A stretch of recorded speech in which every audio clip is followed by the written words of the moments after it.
ओंकारं मरिहन्ताणं तहेव सिद्धाणं आर्य उवज्झायेनो गम्मीय सौवसावणम् अरहंत भासियत्तं गणहर देवे गन्तियं सम्मं प्रणमामि भक्तियुक्तो सुदनानमो वै शीर्षान् पयाणि सुबारः कोडिसयेण सुलकतिराशिय ज्योति भरेण सहस 58 पंचम्याणि सयापण मामी जिणिंदवाणी। आचार्य धरसेन को महाकर्म प्रकृति प्रापर्त का विशेष ज्ञान था। महाकर्म प्रकृति प्रापर्त में 24 अनुयोग द्वार हैं। उसमें पहले अनुयोग द्वार का नाम है कृति अनुयोग द्वार। इस कृति अनुयोग द्वार धवला जी के 9वीं पुस्तक में इसकी टीका प्रकाशित हुई है और इसका संबंध षटखंडागम के 4th खंड से है। अशोका जी क्या नाम है? वेदना खंड। षटखंडागम के 6 खंडों का नाम क्या? जीव स्थान, मुद्दा बंद, बंद स्वामित्व, विचय, वेदना खंड, परगणा खंड, वेदना खंड में 2 अनुयोग द्वार है, कृति अनुयोग द्वार और वेदना का अनुयोग द्वार, जो दूसरा अनुयोग द्वार है। 24 अनुयोग द्वार में हमको पता है ना, कृति, वेदना, स्पर्श, कर्म, प्रकृति, बंधन, निबंधन, प्रक्रम, उपक्रम, 24 अनुयोग द्वारों में से दूसरा अनुयोग द्वार है। मधु जी याद करने 24 के नाम, आज नहीं लेकिन याद करने। आपने एक बार याद किए थे, फिर ये याद करने अपने को, उसके याद है। अब अपनी 2 पुस्तक तो समाप्त हो चुकी, 9वीं पुस्तक चल रही है और 9वीं पुस्तक में अपना विषय क्या चल रहा है अशोका जी? करण कृति का चल रहा है। अब इस करण कृति का भी वर्णन 8 अनुयोग द्वार से, सत, संख्या, क्षेत्र, स्पर्शन, काल, अंतर, भाव और अल्पबोध। अपनी जो स्वाध्याय का जो शेड्यूल बनाया, जो प्रोग्राम बनाया, वो इस तरह से है कि शाम के स्वाध्याय में हम इन 8 अनुयोग द्वार में से जो सरल संबंधित है, जो सबको समझ में आ जाए, उनको लेंगे। और अभी दिन में अपने जो विषय चल रहा है उस पे मेरी भावना यह है कि स्पर्शन, क्षेत्र, काल और अंतर, क्योंकि 9वीं पुस्तक में इनका वर्णन बहुत विस्तार से है और लगभग मैंने देखा है 60-70 पेज में इसका वर्णन है। कितना? 60-70 पेज का वर्णन है। अपने पास में पूरा 1.5 महीने का समय है और अपने को 2-2 पेज के हिसाब से पढ़ेंगे तो ये स्पर्शन, क्षेत्र, स्पर्शन, काल और अंतर, ये जो है 4 अनुयोग द्वार हो जाएंगे। और शाम को चूंकि हमारा भावना ही बन गई द्रव्य प्रमाण अनुभव, तो सत, संख्या, भाव और अल्पबोध। मुक्ता जी भाव में तो 5 भावों की बात है, बहुत सरल है। और यहाँ पर आएगा कृति अनुयोग द्वार में तो अपन उसको शाम को ले लेते हैं, अल्पबोध को भी शाम को ले लेते हैं क्योंकि सरल पड़ेगा वो। और सत और संख्या, ये 4 अनुयोग द्वार अपन ले लेंगे शाम को। और यहाँ पर प्रवीणा जी ऐसी भावना बन रही है कि अपन क्षेत्र, स्पर्शन, काल और अंतर, 4 जो अनुयोग द्वार है, मैंने देखा था पुस्तक नंबर 9 में। ये अवश्य कि मैं इस बात का रखूंगा कि अपना सारा पूरा पुस्तक 9वीं का स्वाध्याय हो जाए, ये आप बिल्कुल ऊंचा ही ध्यान रखें। लेकिन अपने को किसी तरह से जो अपने पास में 1.5 महीने का जो समय है, उस समय के अंदर किस तरह से अधिक से अधिक 9वीं पुस्तक के विषय को ले और उधर शाम में धीरे धीरे हम द्रव्य प्रमाणानुगम के विषय में भी प्रवेश हो जाए, ताकि शिविर के बाद में पूरी द्रव्य प्रमाणानुगम के विषय अभी भी वो चलाने की कोशिश करेंगे, ट्यूटोरियल के रूप में अपना चल जाए। और यहाँ पर है अपनी जो 10वीं पुस्तक जो है दिन में जो है अपनी चले, तो ऐसा अपना शेड्यूल है, फिर क्रम से अपन चलते चलेंगे। ऐसा मुझे इसलिए करना पड़ रहा है कि द्रव्य प्रमाणानुगम में गणित 3री पुस्तक में बहुत ज्यादा है और उस गणित को समझाने के लिए कई बार स्वाध्याय होती है, बीच में रुक जाते हैं, समझ में भी नहीं आती है। कुछ गणित ऐसी भी है कि उसके अपने को सार समझना है, तो थोड़ा सा आचार्य ने बना यत्र तत्रानुपूर्वी। कैसे हो गए कि अपन ने शाम को ले लिया 2 अधिका सत और संख्या, ये तो हो गया अनुपूर्वी, और 2 ले लिए अपन ने भाव और अल्पबोध, ये हो गया पश्चातानुपूर्वी से पहला और दूसरा हो गया। मतलब शाम को चलेगा अनुपूर्वी से पहला दूसरा, पश्चातानुपूर्वी से पहला और दूसरा। दिन में चलेगा अपना मध्य में क्षेत्र, स्पर्शन, काल और अंतर। लेकिन प्रवीणा जी, इन 8 अनुयोग द्वार का जो मूल है वह है सत्प्ररूपणा। वह क्या है? सत्प्ररूपणा। सत्प्ररूपणा के आधार से संख्या निकाल, सत्प्ररूपणा के आधार पर क्षेत्र, स्पर्शन आगे बढ़ते हैं। एक सत्प्ररूपणा अपन ने पढ़ी है जीव स्थान की, आगे बढ़े जीव स्थान में। वहां पर अपन ने 177 सूत्र को पढ़े और यहां पर भी हम सत्प्ररूपणा बोल रहे हैं। यहां पर सत्प्ररूपणा में क्या बताएंगे? एक करण कृति की सत्प्ररूपणा में क्या बताते हैं आचार्य श्री कि हर एक गुण स्थान में ले लो या हरे मार्गणा के भेद में ले लो, उसमें कितने पद वाले पाए जाते हैं। और कोई भी निर्देश करते हैं तो ओक भी करते हैं और आदेश से करते हैं। अब हम कृति अनुयोग द्वार में जिसकी करण कृति की जब बात कर रहे हैं, उसमें कितने पद की बात कर रहे हैं? पहले 3 बातें अपन ने की थी, संगातन, परिशातन,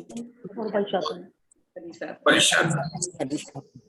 जन्म लेने के पहले समय में, प्रथम समय, जन्म लेने के मैं इसलिए कहूंगा नहीं, प्रथम समयवर्ती जब आहार होता है, जब जीव एक भाव से दूसरे भाव में जाता है, तब वह प्रथम समयवर्ती जब आहार होता है, तब उसके संगातन कृति होती है। ये विशेष अपने संगातन कृति की कल भी बात आ रही थी, आज भी काफी चर्चा हुई हमारी। तो उसमें ये ध्यान रखना है कि उद्देश्य क्या है कि नो कर्म वर्गणाओं को ग्रहण करना, उसको आहार कहा है, मतलब प्रथम समयवर्ती आहार कहा है। अब ऋजु गति से आएगा वो तो प्रथम समयवर्ती आहार हो जाएगा, लेकिन जो मोड़ लेकर आएगा वह जितना मोड़ है उतने समय तक, मतलब जब 2 मोड़ वाला 2 समय तक अनारक रहेगा, तीसरे मोड़ में वो आहारक होगा, तो वो तृतीय समय आहारवर्ती, उस समय जो है उसके संगातन कृति होगी। क्योंकि संगातन कृति क्या? कर्म बुद्धल परमाणु का ग्रहण करना, लोक कर्म वर्गणाओं का ग्रहण करना। अब जो विग्रह गति से आता पहले 2 समय में, उसके तो कार्बन का योग है। अगर 2 मोड़ से आया तो वहां कहाँ ग्रहण होगा? ग्रहण होगा उसके तीसरे समय में। तो तीसरे समय में वह वास्तव में जाकर क्या होगा? उसके संगातन कृति होगी। क्या बता रहे उषा दोषी? हम बात क्या बता रहे हैं?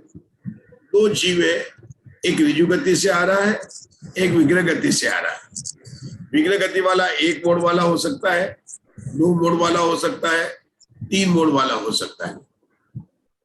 जितने मोड़ है उतने समय, 2 मोड़ वाला 2 समय तक, 3 मोड़ वाला 3 समय तक, 1 मोड़ वाला 1 समय तक अनारक रहेगा। क्या रहेगा? अनारक रहेगा।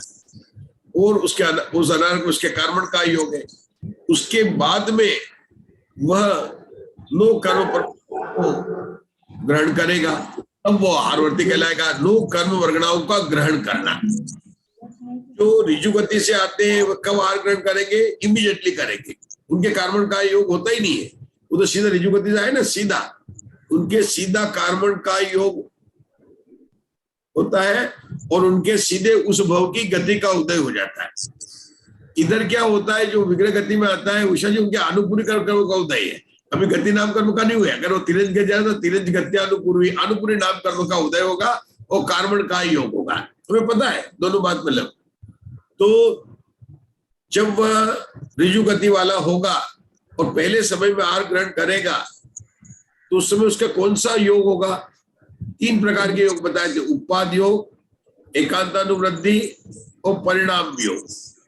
उपाद योग पहले समय में होता है, उपाद और उस उपाद योग में वह कर्म परमाणु को ग्रहण कर लेगा। जो विग्रह गति से आया है वह जन्म लेने के पहले समय में नहीं करेगा, मतलब उसके उपाद योग निकल जाएगा। क्या आवाज नहीं आ रही? क्या आ रही है सर? मुझे पूछना था, मुझे कुछ क्वेश्चन। आप पूछे। मैं एक समाप्त कर लूं जरा, 1 मिनट ऊपर वाले 1 मिनट।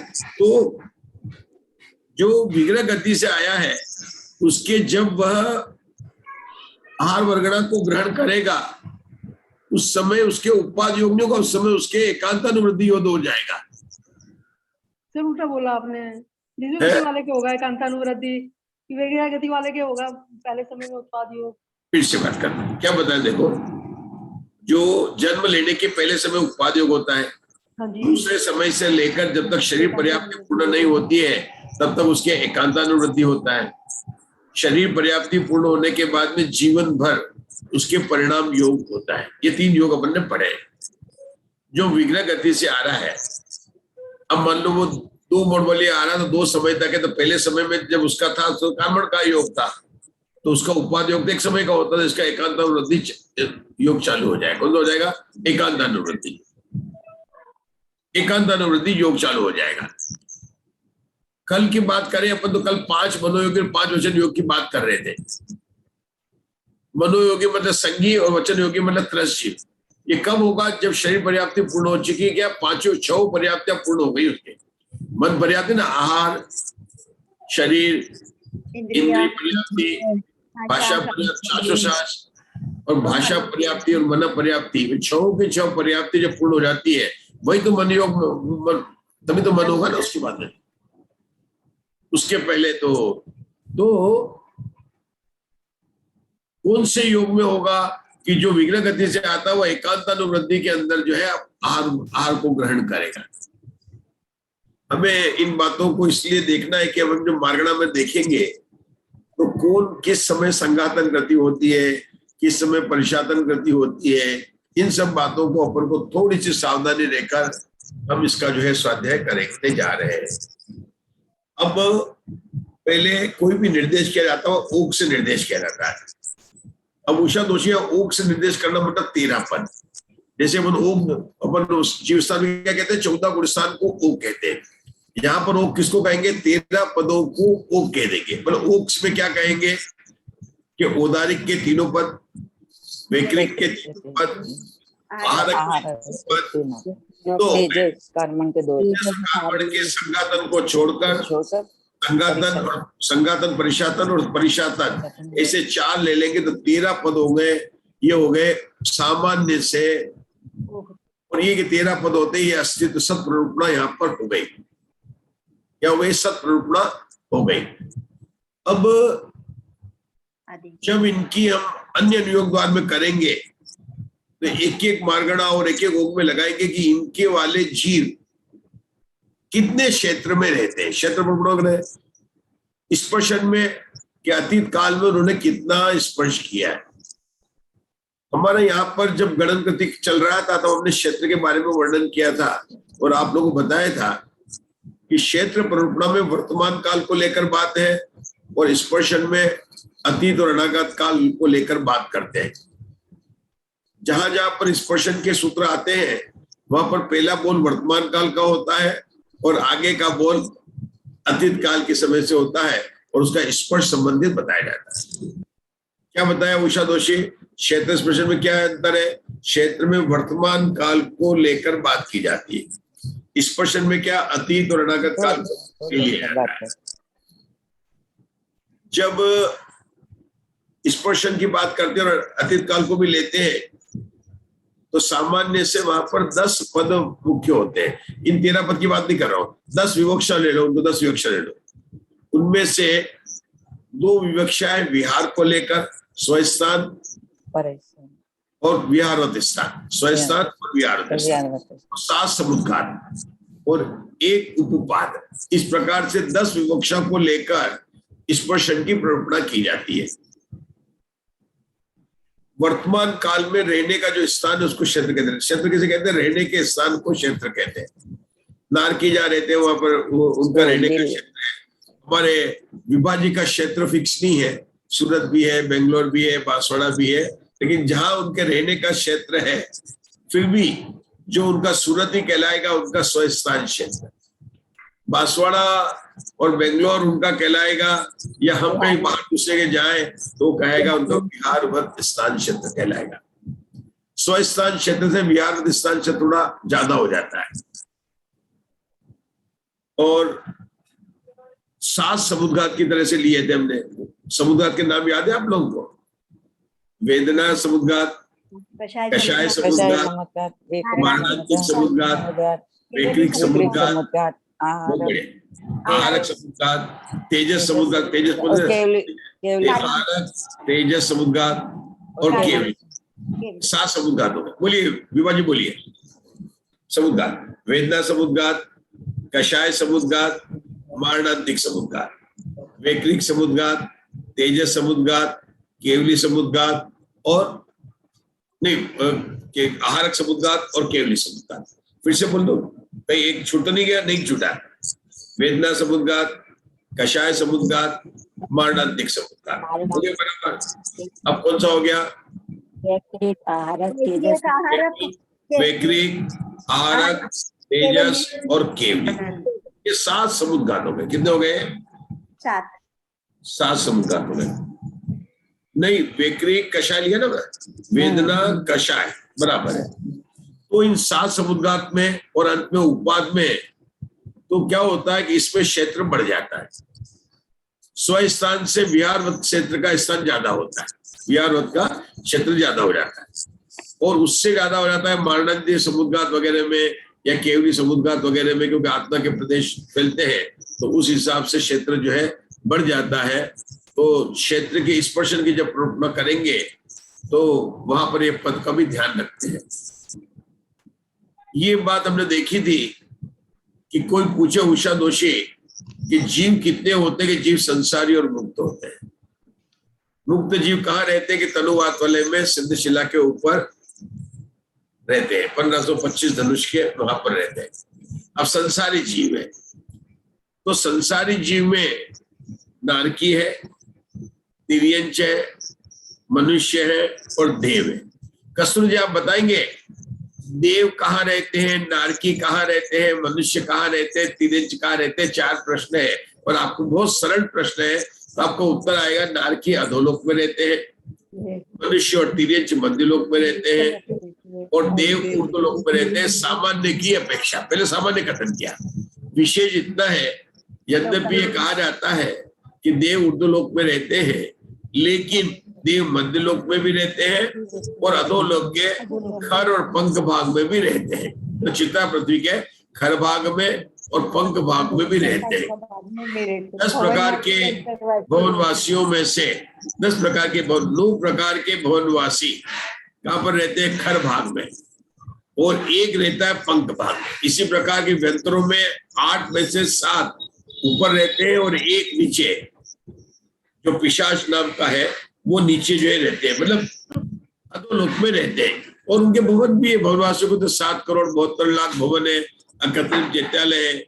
भवनवासियों के अलग अलग आवास होते हैं, पूर होते हैं, अलग अलग जगह पर वो रहते हैं, मध्यलोक में भी रहते हैं। ज्योतिषी देव मेरू पर्वत के 790 से लेकर 1100 तक की जो चोटी है 110 की, उसके वहां पर पूरे मध्यलोक में विराजमान है ज्योतिषी देव की संख्या विराजमान। ये हुआ जीवों के रहने का क्षेत्र।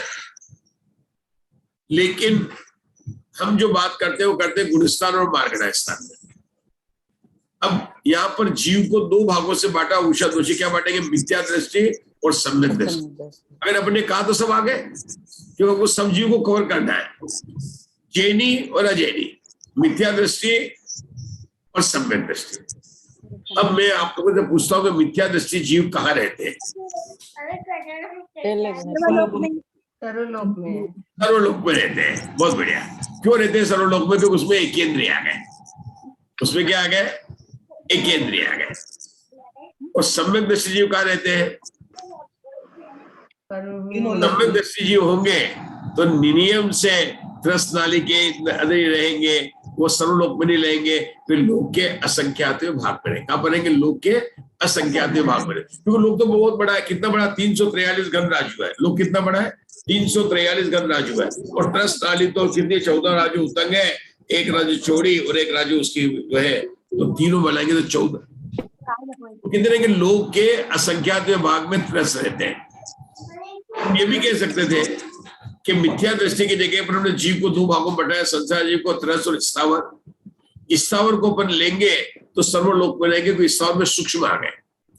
उस सूक्ष्म जीव जो ऐसा पूरा लोका का ठसा ठस सूक्ष्म जीवों से भरा हुआ है। जरूरी नहीं कि निगोदी हो, पृथ्वी काय भी सूक्ष्म होते हैं, जल काय भी होते हैं, अग्नि भी होते हैं। अब बताओ आपके पास में पानी है कि नहीं है? आपके पास पानी है क्या?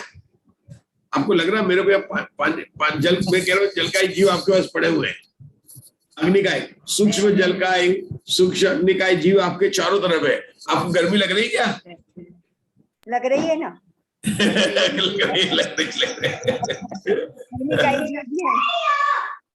तो अपने पास में पृथ्वी भी है, सूक्ष्म भी है, सब जीव अपने ठसाठस बढ़ पड़े, लेकिन उन्हें बाधा देते हैं, उन्हें बाधा पहुंचाते हैं और हमारे पास में पड़े हुए ठसाठस भरे हुए। तो सूक्ष्म काय का जो कहेंगे कि स्थावर कहाँ रहते हैं, कि उनका रहने का स्थान सर्वलोक है। क्या कहेंगे इसको?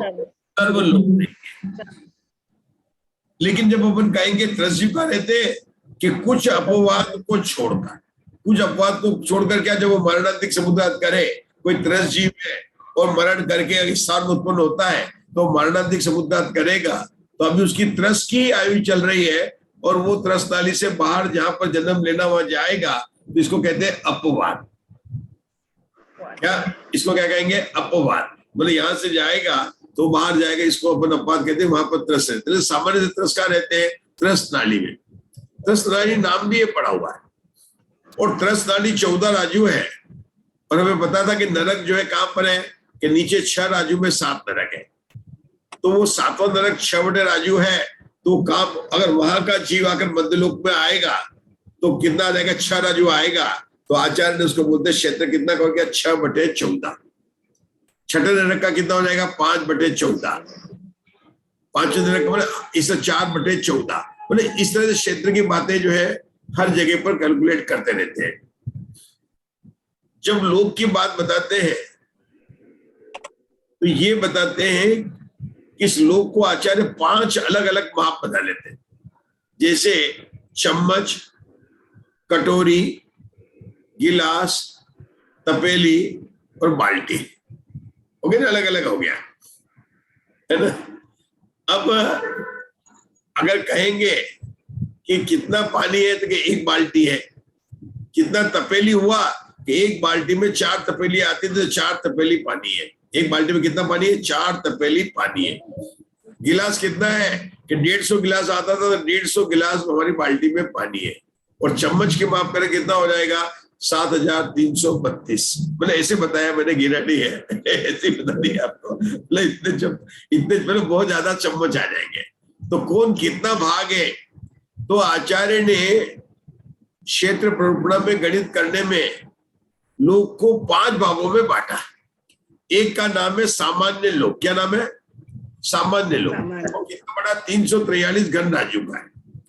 दूसरा अधोलोक, तीसरा ऊर्ध्वलोक, चौथा मध्य लोक और 5वां अढ़ाई दीप। लोक कितने भेद किए? 5। कौन सा? सामान्य लोक जो 343 घन राजू है, 14 राजू उत्तरंग है ना, अपन जानते हैं, जो अपना नक्शा देखते हैं अपन। दूसरा उन्होंने क्या? अधोलोक। तीसरा किया उन्होंने ऊर्ध्वलोक। चौथा क्या? मध्य लोक। और 5वां क्या? अढ़ाई दीप। जैसे उनका था बाल्टी, तपेली, कटोरी, गिलास, कटोरी, चम्मच, ऐसे उसको माप करने के लिए बना दिया, प्रस्थ बना लिया। मतलब आपको जैसे मान लो कि अधोलोक है तो मान लो 1 तपेली के बराबर है, तो फिर बताएंगे जीव कहाँ रहते, तो कितने 1 अधोलोक के बराबर रहते, ज्यादा रहते। इस तरह से माप करके उसको बताते हैं। हम करते भी माप का है, और आप लोग करते 3 कटोरी चावल, 1 कटोरी दाल, इस तरह से अपन नाप कर लेते हैं। तो नाप करने के लिए आचार्य वीरसेन ने 5 लोग को बता दिया कि कोई चीज है कि जैसे क्या कहेंगे कि जैसे सूरत गुजरात का कितना बड़ा हिस्से में, एक हो गया सूरत की बात होगी गुजरात का, या हम कह लेंगे जहां, और सूरत एमपी का कितना बड़ा, पूरे इंडिया का कितना बड़ा है, सूरत एशिया का कितना बड़ा है, और सूरत कितना हिस्सा में पूरे विश्व का कितना है, और सूरत भरत क्षेत्र का कितना बड़ा, और सूरत जम्बू द्वीप का कितना है। मतलब आप उसको बता सकते हैं कि इसका कितना भाग है, कितना भाग है, कितना भाग है, कितना भाग है। अब अनंत भाग तो आएगा नहीं, क्योंकि राशियां असंख्यात में ही जाएगी, यहाँ पर अनंत में नहीं आएगा, क्योंकि ये राशियां तो अपन सूरत की बात करेंगे, क्षेत्रीय जो है ये सब असंख्यात द्वीप समुद्र तो असंख्यात में आएगी। जहां जैसा राशि होती है उस हिसाब से बात करेंगे, क्योंकि हमारा लोकाकाशी असंख्यात है। 343 घन राजू क्या है? असंख्यात ही है।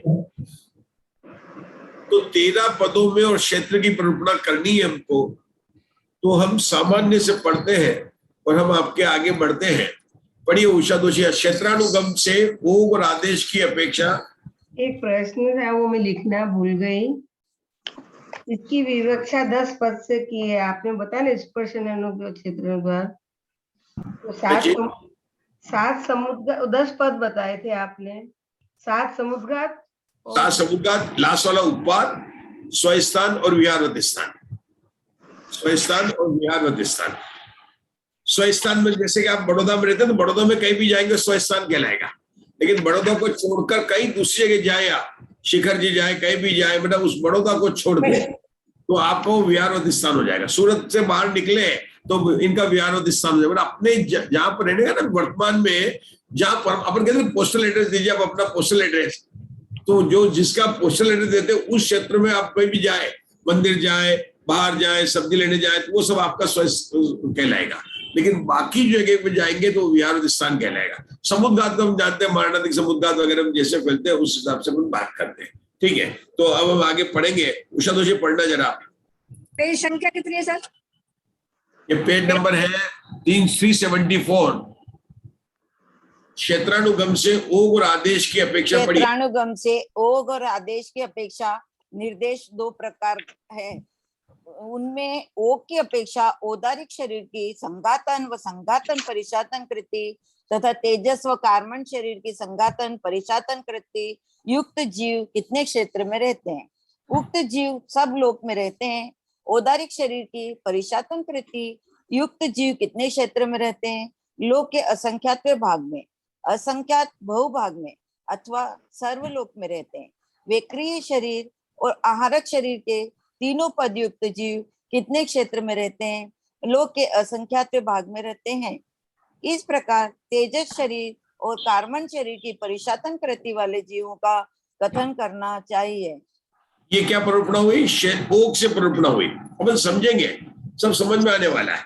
जैसे अपन 14 गुणस्थान की बात करते थे उनको बोलते थे ओग, मार्गणों की बात करते थे तो अपन उसको बोलते थे आदेश।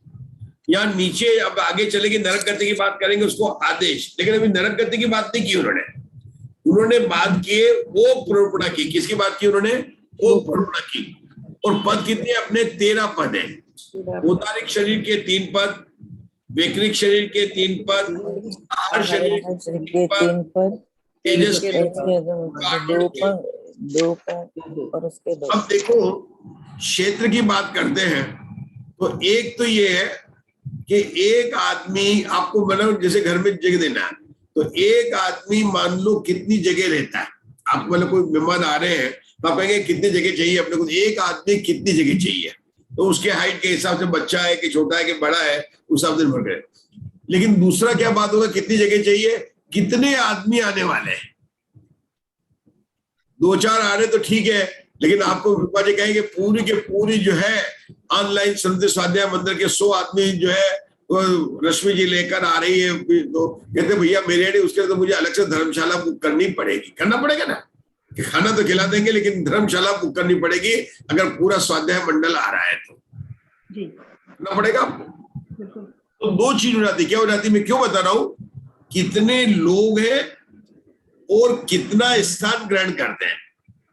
स्थान कितना करता है जीव, चाहे छोटा हो। छोटा मतलब कौन होगा क्षेत्र में?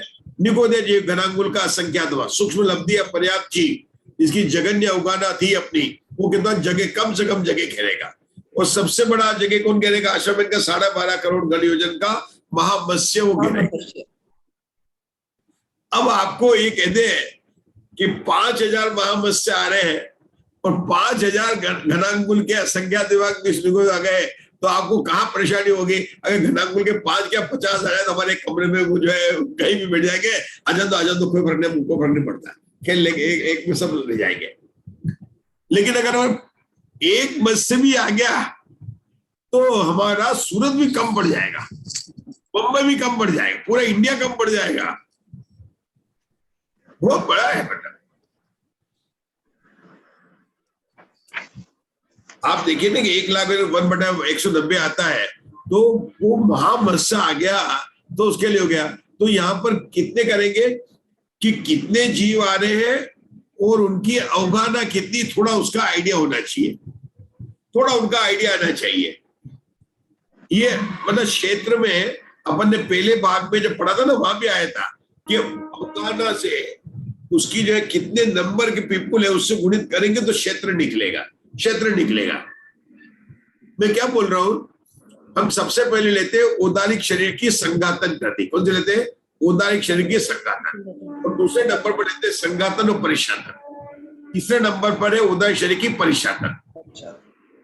अब कस्तूरी जी, औदारिक शरीर की संघातन गति कब होगी?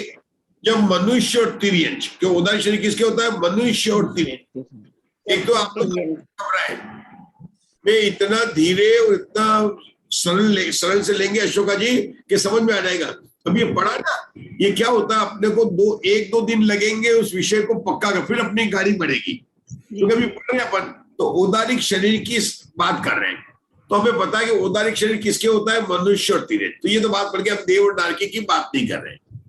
अब औदारिक शरीर की 3 गति है, संघातन गति, संघातन परिशातन गति और परिशातन गति। संघातन गति जन्म लेने के पहले समय में होती है, संघातन परिशातन जन्म लेने के दूसरे समय से लेकर उसकी पूरी आयु तक होती है। अब हमारे कस्तूरी जी बताएंगे या संजय जी बताएंगे परिशातन गति औदारिक शरीर की कब होगी?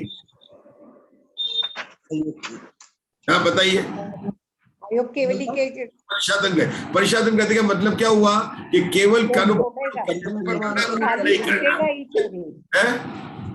शरीर ही छूटेगा। बोलो आशा में बताइए। अंतिम समय के अंतर मुहूर्त में नहीं, आयोग केवली होना। आयोग केवली के समय, आयोग केवली। आप बोलिए अशोका जी। आयोग केवली आखिरी समय में होगी। अब तो याद रखना, कोशिश लिखना तो तेजस कार्बन की होती है। अयोग केवली की जब बात करते हैं परिशातन तेजस कार्बन की। अच्छा, कार्बन शरीर की सही है, अपन पूछ रहे हैं अभी औदारिक शरीर की। हाँ, तो विक्रिया शरीर जब बनाएगा तब होगी। याद आ गया, मतलब अपने को करने के लिए एक नया विक्रिया करनी पड़ेगी। अब याद आ गया, मुग्धा जी को एकदम याद आया। अच्छा है, इसलिए अशोका जी अपन जिससे स्वाध्याय कर रहे हैं ना, अभी थोड़े दिन मिल गया था, वापस उसी प्रकरण को ले लिया, इससे पक्का हो जाएगा, कोई बात नहीं है। आप लोगों को ये तो याद आ गया कि भाई 14 गुण सारे तेजस और कार्बन के आज पक्का हो गया, और आज ये भी पक्का हो गया कि विक्रिया करने वाला शरीर बनाएंगे तो वो करेंगे। अब क्या सभी तिर्यंच मनुष्य में क्रिया करते हैं? क्या सभी नहीं करते है ना। हमने कल कहा था कि सूक्ष्म हो और वो पर्याप्त अपर्याप्त तो सूक्ष्म जीव अपर्याप्त विकल्प रहे करते ही नहीं है, मात्र अपर्याप्त नहीं करते। इस देखे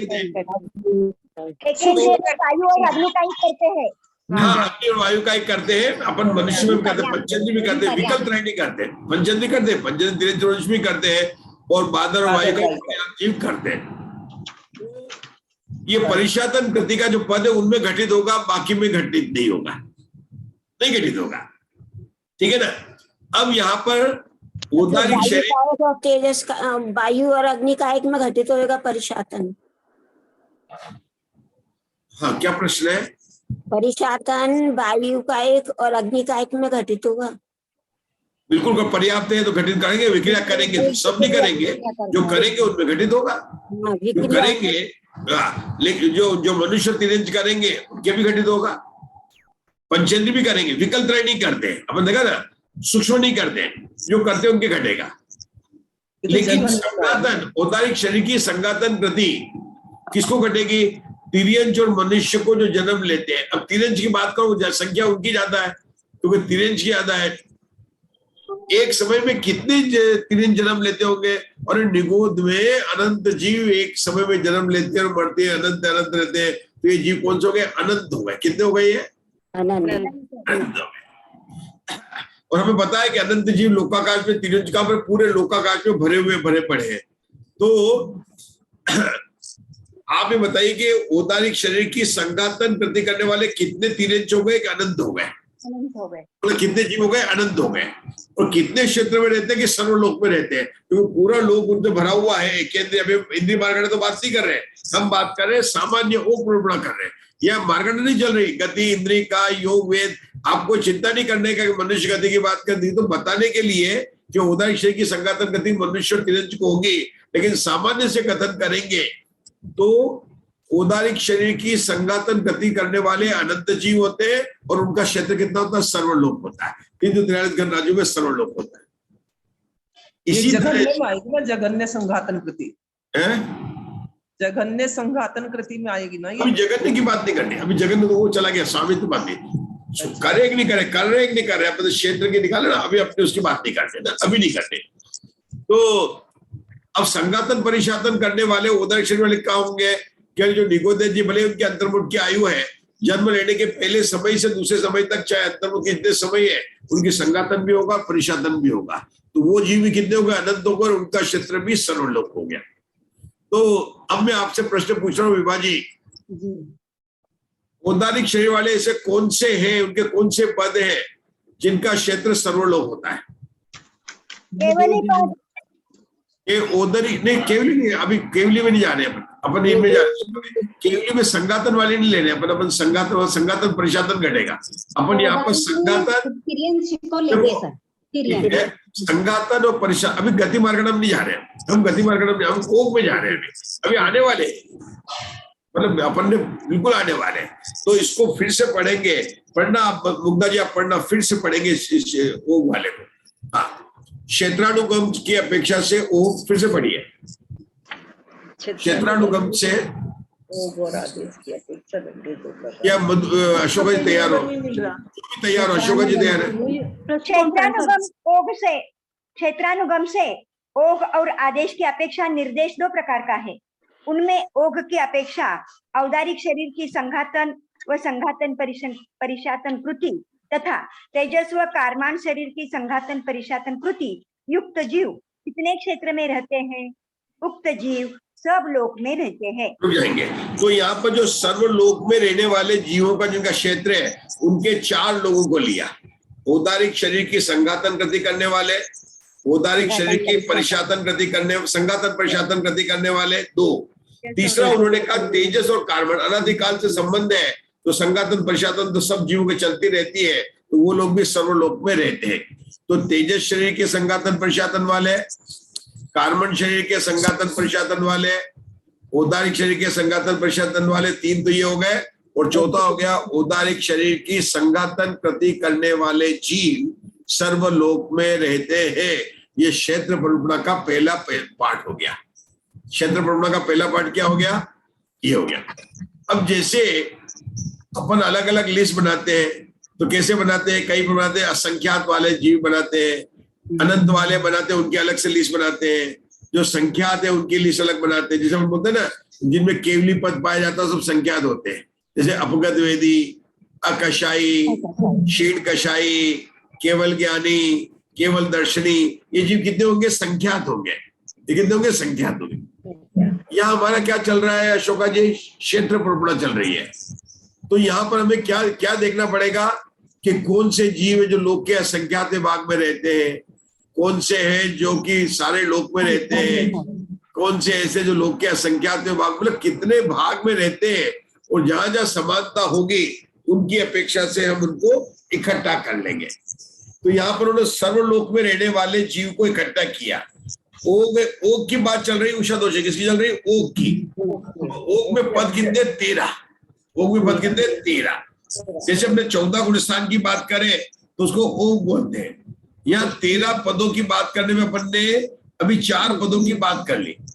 औदारिक शरीर की संघातन, औदारिक शरीर की संघातन परिशातन, तेजस शरीर की संघातन परिशातन, कार्बन शरीर की संघातन परिशातन, और इन 4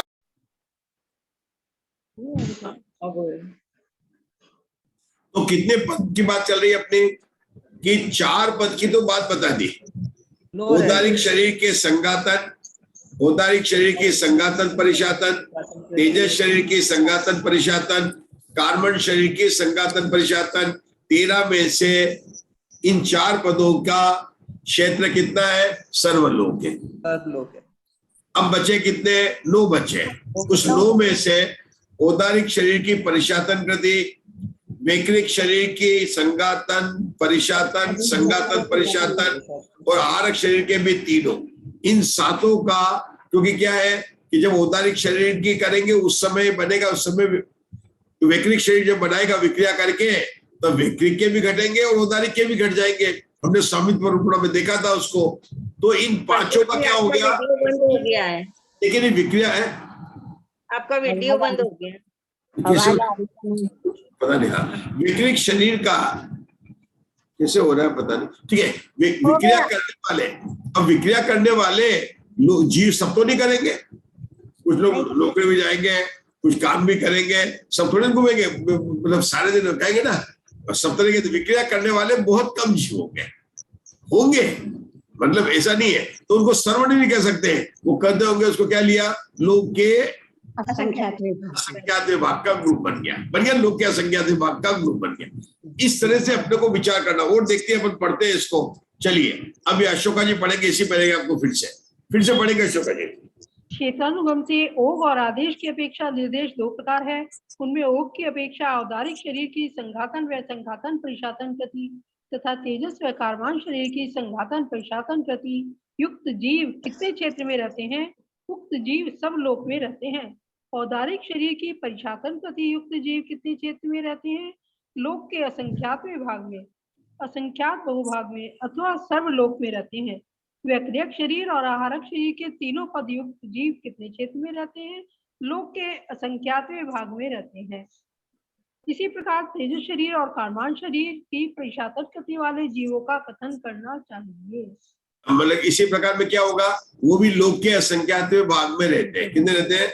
लोक के असंख्यात विभाग में रहते हैं। अब यहाँ पर एक विशेषता आई जिसकी बात मैंने अभी तक नहीं की थी। हमने ये किया, जब मैंने अभी पढ़ा ना, तो मेरे को आचार्य श्री कहते हो, अपन तो यहाँ लिखा उससे पता चला कि 4 पदों पर निकाल दिए, 9 पद थे। 9 पदों में से औदारिक शरीर की परिशातन का अलग ग्रुप बनाया, वैक्रिक शरीर के 3 पद, आहार शरीर के 3 पद को एक साथ लिया और उनको कहा वैक्रिक शरीर के 3 पद, आहार शरीर के 3 पद 6, उनको कहा कि लोक के असंख्यात विभाग। और इसी तरह से लोक के असंख्यात विभाग तेजस शरीर और कार्बन शरीर की परिशातन गति को भी ले लेना। तो 3 और 3 6 और 2 8 का लोक के असंख्यात विभाग किया। कर लीजिए, आवाज बिल्कुल नहीं आती, बहुत आवाज आती है।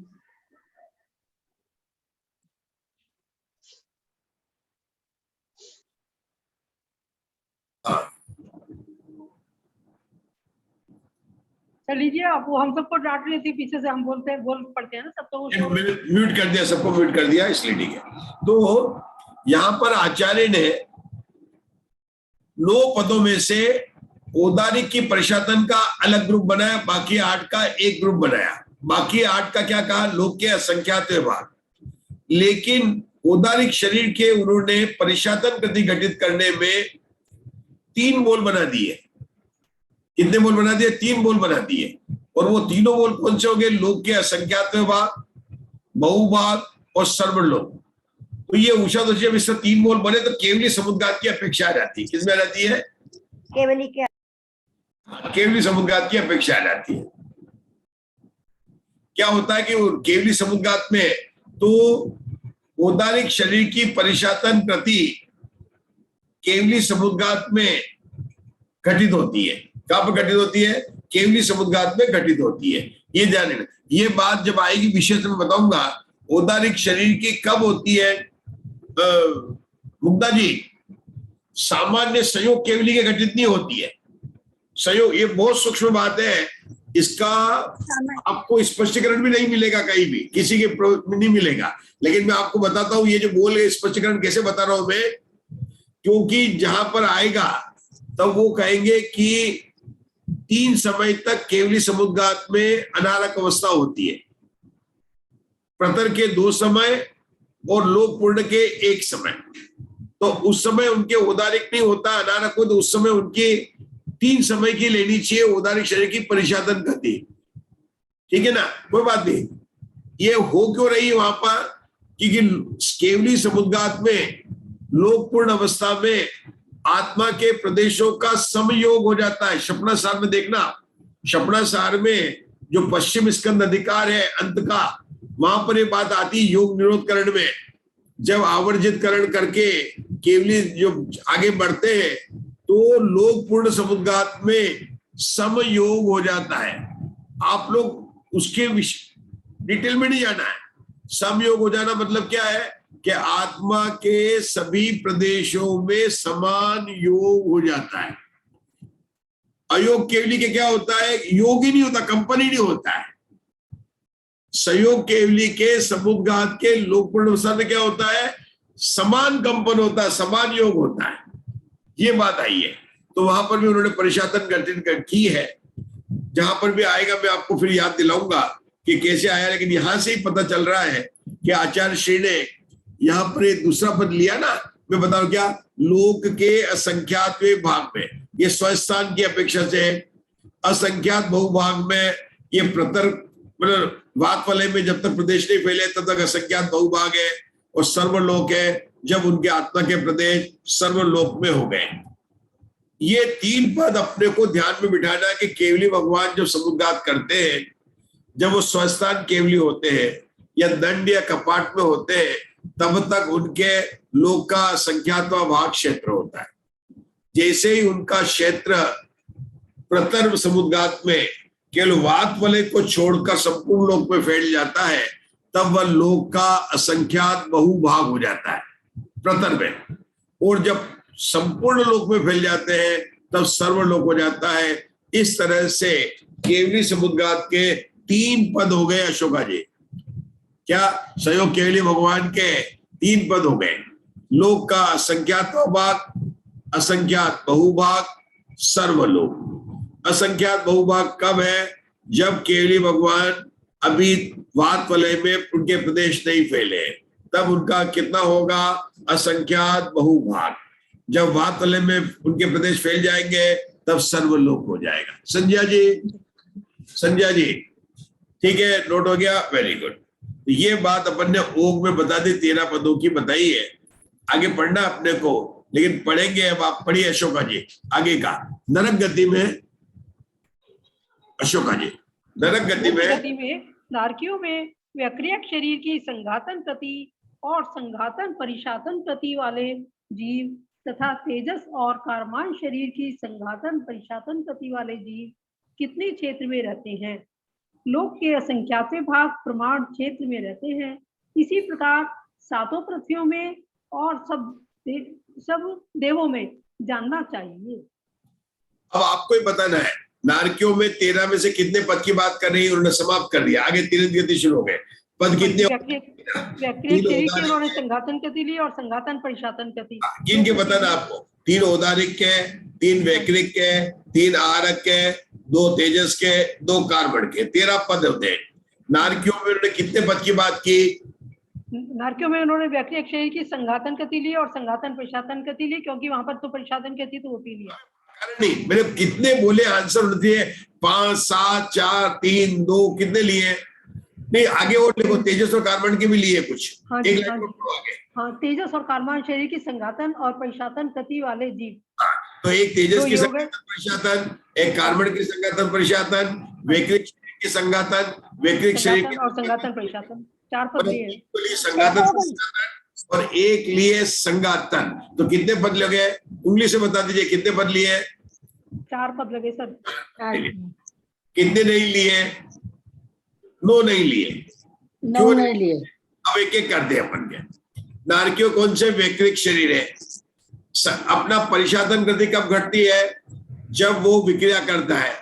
नारकिया तो अपृथक विक्रिया होती है, उनके तो शुद्ध विक्रिया होती ही नहीं है, इसलिए नारकियों के वैक्रिक शरीर की परिशातन घटित नहीं होगी। नारकियों के शरीर औदारिक होता ही नहीं है, इसलिए औदारिक शरीर की एक भी गति घटित नहीं होगी। कितना सरल लग रहा है क्या उषा जी, नारकी की बात कर रहे हैं। अगर अपन समझ के चलेंगे राजुल जी, तो कैसे बता रहे हैं अपने को, नारकी की बात है तो औदारिक के 3 पद नहीं लगेंगे, और वैक्रिक के 3 पद में आए हैं तो वैक्रिक के परिशातन कब होंगे, जब वो विक्रिया करेंगे। नारकी विक्रिया करते हैं लेकिन अपृथक विक्रिया करते हैं, पृथक विक्रिया नहीं करते हैं, इसलिए उनके नहीं घटित होगी। बात अपनी चल रही है यहाँ पर। अच्छा, आरक शरीर की, अरे नारकियों के तो 4 गुण स्थान होते हैं, और वो तो नारकी है, ये 6ठे गुण स्थान में तो मुनिराज होते हैं, मनुष्य गति के होते हैं, तो आरक के 3 नहीं घटेंगे। अब तेजस की परिशातन और कार्बन की परिशातन, अरे वो तो 14 गुण स्थान में घटित होती है, नारकियों की तो 4 ही होती है। तो नारकियों के कितने हो गए, कि 4 पद हो गए, उनके रहने का क्षेत्र कितना हो गया? लोक का असंख्यात्वा भाव। असंख्यात्व भाव। लोक का असंख्य। असंख्यात्वा भाव। आप लोगों ने बहुत हिम्मत दिखाई आज मेरे को। मैं सोच रहा था, है ना, आधा घंटा मैंने बैकग्राउंड बनाया, लेकिन आप लोगों को समझ में आया प्रवीण जी? आ रहा है ना? हाँ जी, है ना? आगे तो आ रहा है समझ में। हाँ बिल्कुल आ रहा है ना। आपको, आप लोगों को धवला जी समझ में आने लग गई है, ये बहुत अच्छा है। आ जा रहा है। नहीं, कभी कभी थोड़ा सा कठिन आ जाता है तो फिर वो सब दिमाग से बाहर चला जाता है। ये तो चलेगा, ये सब चलेगा, लेकिन मुझे ऐसा लग रहा है कि आप लोगों को बहुत ज्यादा समझ में आ रहा है। कम से कम 80-90% तक समझ में आ गया, बहुत ज्यादा, और क्लियर भी होता जा रहा है। और ये तो जैसे हम आगे बढ़ेंगे ना, तो आज से कल सरल लगेगा, आगे समझ में आ गया। और तब तक विषय भी समाप्त हो जाता है। जब तक अपने को समझ में आता है तब समझा के छोड़। समाप्त हो जाता है, और आगे का अनुयोग द्वार शुरू हो जाता है। वो पहली पुस्तक जैसा नहीं है, पहली दूसरी पुस्तक में कि चलता ही रहता। यहाँ तो जब तक अपने को समझ नहीं आ रहा, जैसे समझ में आने लगता है तो लगता है कि अब प्रकरण दूसरा चालू हो जाता है। ऐसा इसका तरीका ही है, ठीक है ना? तो अब नरक गति के बाद में तीर्थ गति की बात करेंगे, जिसकी अपन चर्चा कल करेंगे, ठीक है ना? अभी अपना समय हो चुका है, लगभग हो चुका है। अच्छा, आप लोगों को लगता है कल महावीर जयंती, आप क्या करना है बोलो? क्या करना है आपको? आपको क्या करना है? सुबह पूजन करके आ जाएंगे? हाँ बोलिए। सुबह पूजन करके आ जाएंगे, फिर क्या करना है? हाँ, जैसा आप लोग कहेंगे। हाँ, क्या करना है मुग्धा जी? लेंगे ना, बस तो ठीक है। यही तो महावीर जयंती होगी अपनी। वही महावीर जयंती के भगवान महावीर ने कहा है, वही बात तो अपन पढ़ रहे हैं। यही तो बताया भगवान महावीर का उद्देश्य है। जो नहीं आ पाएंगे वो रिकॉर्डिंग सुनेंगे। थोड़ा सा जो आपको सही लगे। विभा जी, बाकी सब तो मनाते ही आ रहे हैं। हाँ सर। नहीं, जैसे वो मकर संक्रांति आएगी, वो आती है, क्या करते हैं? हर बार वही का वही प्रवचन डाल देते हैं कि इन पंडित जी का वही प्रवचन डालिए, बहुत अच्छा प्रवचन। लास्ट ईयर भी सुना था, पहले भी सुना था, वो को भी चलता है। सेम देखना, जब शुद्धपंचमी आएगी तो जो व्हाट्सएप ग्रुप में चल रहे हैं सब, वो के वही निकाल के कट पेस्ट करके आपको पोस्ट कर देंगे। 64 नदी का स्वाध्याय करेंगे तो अपनी पाठशाला में हमारे है ना, बहुत अच्छा स्वाध्याय कराते हैं। क्या नाम है? जो वहां से है, खड़िया, कहां से है? छिंदवाड़ा से है, मालती जी बहुत अच्छा स्वाध्याय कराते हैं। अब उनके ग्रुप में सब आर्टिकल पता है, बिल्कुल। इतने ग्रंथ कर लिए, तो क्या करते हैं आशा में, जब आते हैं तो उस दिन के ले लेंगे। माहिर भगवान के आएंगे तो 34 भाव फिर डाल देंगे। लेकिन उनके बारे में कोई नई बात जो है, कोई विचार करना, नया ग्रंथ पढ़ना, नया, और जबकि जिनवाणी इतनी बाकी है भाई, ऐसा होना जिनवाणी का स्टॉक नहीं हो तब तो बात है, लेकिन इतनी बाकी, इतने शास्त्र, मूल शास्त्र, ज्ञानार्णव है, कितने शास्त्र पढ़े हुए हैं। हाँ, तो अपन तो नया पढ़ेंगे ना सर, ये नया पढ़ लेंगे। इस बार महावीर जयंती पे संगातन परिशातन करेंगे आप। ये तो हो ही रही है, संगातन परिशातन तो परिशातन करना है, हो रही है, लेकिन दिमाग में होनी चाहिए ना। देखो संगातन में क्या है? एस। देखो संगातन में क्या है? एस। वो परिशातन में क्या है? पी है। तो जो शेर था वही तो परमात्मा बना, शेर का एस, पी का परमात्मा बन गया। Very good. बहुत अच्छा निकाला है ना? तो भगवान महावीर शेर के भाव से परमात्मा कैसे बने, वही तो अपनी चल रही है। संगातन परिशातन में चल रही है। कल अपन तीर्थ गति को लेंगे, आराम से अपन बढ़ेंगे आगे। अभी लेने में समझ में नहीं आएगा, इसलिए रुकते हैं। चलो।